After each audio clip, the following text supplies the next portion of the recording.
Selamat pagi, Jumat berkah petani cabai rawit Indonesia. Alhamdulillahirabbil alamin.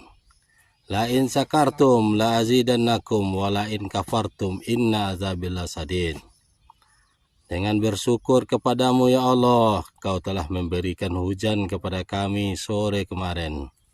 Sehingga pagi hari ini kami petani cabai rawit tidak lagi menyiram.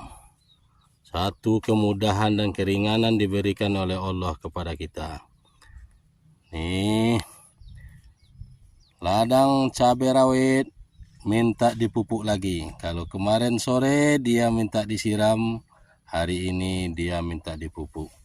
Mudah-mudahan besok kita bisa memupuk dan cabai rawit tumbuh berkembang sebagaimana mestinya.